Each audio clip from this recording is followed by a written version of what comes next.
नमस्कार दोस्तों, मैं के.एन. मौर्य और आप देख रहे हैं अपना मन पसंदीदा यूट्यूब चैनल के.एन. मौर्य। और मैं कर रहा हूं बातें काम की बातों में। जैसा कि आप जानते हैं, पूरे भारतवर्ष में गेहूं की कटाई लगभग हमने पूर्ण कर ली है।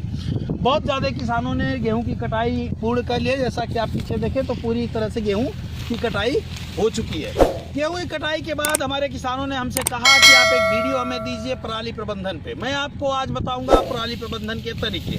इस तरीके से यदि पराली का प्रबंधन आप करते हैं तो निश्चित रूप से आपके खेतों में जो मित्र कीटों की संख्या है और खेती में उपजाऊपन की क्षमता है वो बढ़ेगी। पराली प्रबंधन की बात करें तो हमारे किसानों के लिए पराली आज एक समस्या की तरह देखी जाती है। हमारा किसान जनरली ये करता क्या है कि इसमें आग लगा देता है। आग लगाने से पहला नुकसान ये होता है कि बहुत काफ़ी मात्रा में जो इससे धुआं निकलता है उससे वातावरण प्रदूषित होता है। दूसरा जो नुकसान होता है, जब आप आग लगाते हैं तो बहुत सारे मित्र कीट जो आपके खेतों में होते हैं, यानी यूँ कह लीजिए कि 9 इंच का जो जीवाश्म होता है आपके खेत में, मित्र कीटों का जो संसार होता है, आग लगाने से वो मित्र कीट जल जाते हैं। इसके अलावा जब वो जल गए, मित्र कीट जल गए, तो आपकी मिट्टी कड़क हो जाएगी और आपके उपजाऊपन पे प्रभाव पड़ेगा। इसके अलावा जब आप आग लगाते हैं तो जैसे पूरा फसल चक्र, ये पौधे का जो डंठल है ये भी आपके खेतों से तरह तरह के न्यूट्रिशन लेकर के ही बना हुआ है। जैसे हमारे घरों में बुजुर्ग होते हैं, जब वो जाते हैं तो बहुत सारी प्रॉपर्टीज़ अपने बच्चों के नाम से छोड़ जाते हैं, अपने बच्चों के लिए छोड़ जाते हैं। उसी तरह ये पौधे जब खेतों से विदा होते हैं तो अपने बहुत सारे पोषक तत्व आने वाली जनरेशन के लिए, आने वाले प्लांट्स के लिए छोड़ते हैं।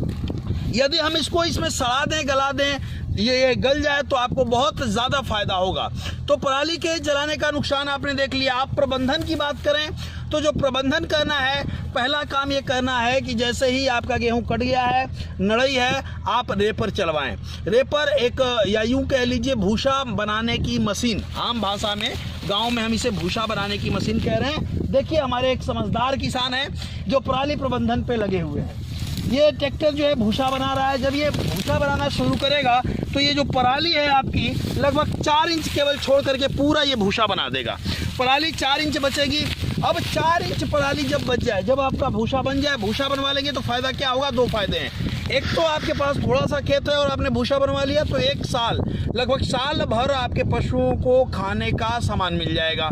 और यदि आपने ज़्यादा खेतों में तुड़ी बनवाई है तो तुड़ी को, भूसा को थोड़े देर तक यदि आप रख लें तो आप अगले कुछ महीनों के बाद अच्छे दामों पे इस भूसे को बेच सकते हैं। ये आपके लिए बहुत ही फायदेमंद होगा। जब आप भूसा बनवा लें खेत का, जब तुड़ी 4 इंच बची हो तो उसमें आप पानी चलाएं। पानी चलाते समय एक चीज़ याद रखें, पानी जब चलाएं तो इधर उधर जो डांड है उसको थोड़ा बांध लें और पानी थोड़ा सा ढंग से, कायदे से ज़्यादा चलाएं।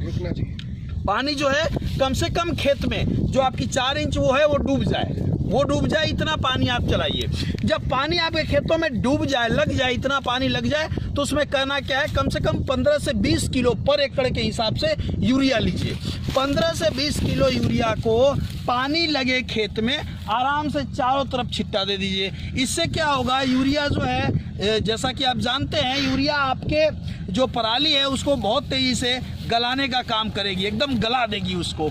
इसके बाद जब आपने यूरिया छींट दिया, इसके बाद आपको क्या करना है कि जैसे ही जोतने लायक खेत हो, इसमें रोटावेटर चलवा दीजिए। रोटावेटर जब आप चलवाना शुरू करेंगे तो बिल्कुल काट करके मिट्टी में मिला देगा। जब आप रोटावेटर चलवा लें और थोड़ा सा और श्रम करना चाहते हैं तो उसके लिए मिट्टी पलट हल से, बड़े तावे वाले हल से या गहरे जुताई करने वाले हलों से अपने खेती की पूरी मिट्टी को पलट कर दीजिए। इस दौरान मिट्टी जब पलट कर लें तो मैं आपसे ये कहूँगा कि मिट्टी पलट के कुछ दिनों तक इसको छोड़ दें, ठीक है, धूप लगने दीजिए। और कुछ दिनों के बाद धूप जब लगेगी तो हानिकारक कीट वगैरह जो आपके खेत के होंगे वो मर जाएंगे।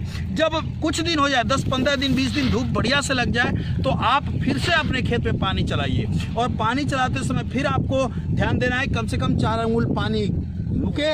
और उस समय आप ये प्रयास करिए, बहुत सारे किसान हमारे हैं जो बेस्ट डिकम्पोजर के बारे में जानते हैं। बेस्ट डिकम्पोजर का घोल है तो पानी में आप चला सकते हैं, वो नहीं है तो आप प्रीमियम नाम का एक प्रोडक्ट आता है जिसमें लगभग 21 तरह से 45 टाइप के बैक्टीरिया हैं, किसी 45 टाइप के बैक्टीरिया हैं।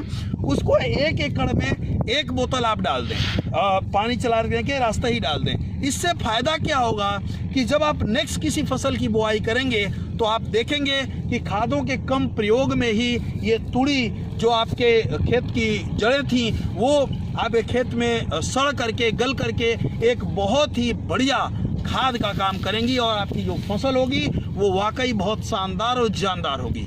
इस तरह आप अपने खेतों में जो तुड़ी की समस्या है उसका प्रबंधन कर सकते हैं और प्रबंधन के साथ साथ बहुत अच्छी खाद में इसको तब्दील कर सकते हैं। और भी कोई यदि आपको लगता हो कि कुछ छूट गया हो तो आप कमेंट कर सकते हैं। ये हमारा YouTube चैनल है, इसे लाइक करिए, शेयर करिए, सब्सक्राइब करिए। आपके पास भी कोई ऐसी बात है जो किसानों को डायरेक्ट फ़ायदा पहुंचा सकती है तो हमसे चर्चा करिए, हम शामिल करेंगे काम की बातों में उसे। आप सबने हमें समय दिया, इसके लिए आप सभी को बहुत बहुत धन्यवाद।